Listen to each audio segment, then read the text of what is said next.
ঘুমানোর আগে 2 রাকাত পড়া কালকের দিনে কি লাগবে এটা আল্লাহকে আগের থেকে মেসেজ দেন। যেমন এখন নিয়ম বাইরে হয়ে গেছে, এসআররা আইসা ওয়ার্ডার নিয়ে যায়। কি নিয়ে যায় মনে হয় বুঝেন না? এসআররা আইসা ওয়ার্ডার নিয়ে যায় কোম্পানির পক্ষ থেকে, পরের দিন গাড়ি নিয়ে আইসা পৌঁছায় দেওয়া যায়। আপনি ডেলি ঘুমানোর আগে 2 রাকাত পড়ে ওয়ার্ডার লেখায় দেন, আল্লাহ কালকে এটা এটা লাগবে আমার। আবার নতুন লাগলে ওটো 2 রাকাত পড়ে বলে দেন যে আল্লাহ এটা এটা লাগবো। কালকে রাত্রে তো বলছিলাম এটা এটা, সকালে দিয়ে আরো কয়েকটা বেড়ে গেছে। সালাতুল হাজত পড়ে বলে দেন, ইবাদত হয়ে যাবে। জীবনটাকে কাজে লাগান, জলদি লাগান। কখন নিভা যাবে জানি না, কখন শেষ হয়ে যাবে কেউ জানে না। আমল এই জন্য দিছিলেন যেন সমস্যার সমাধান করে, এই জন্যই আমল দিছেন, এই জন্যই ইবাদত দিছেন, এই জন্যই মসনুন দোয়া দিছেন।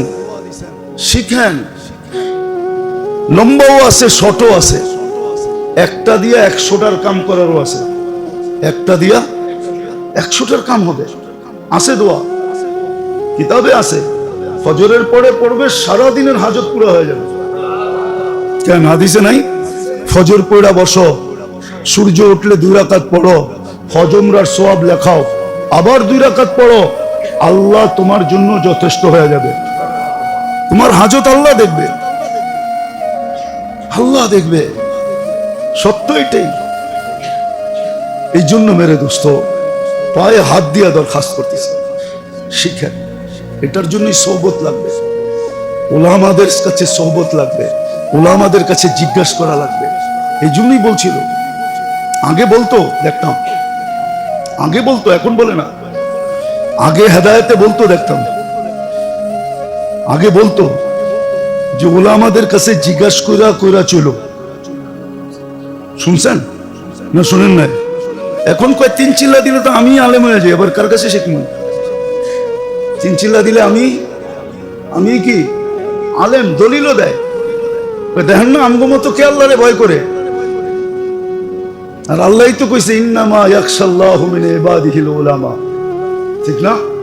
তুই ইন্নামা ইয়াখশাল্লাহ হা পড়ছস, হু পড়স না। তুই হু পালা কেন জানলে তুই বুঝতি যে হু কারে কয়। এটা 2 ভাবে পড়া যায়, ইন্নাল্লাহ হা পড়া যায়, ইন্নাল্লাহ হু পড়া যায়।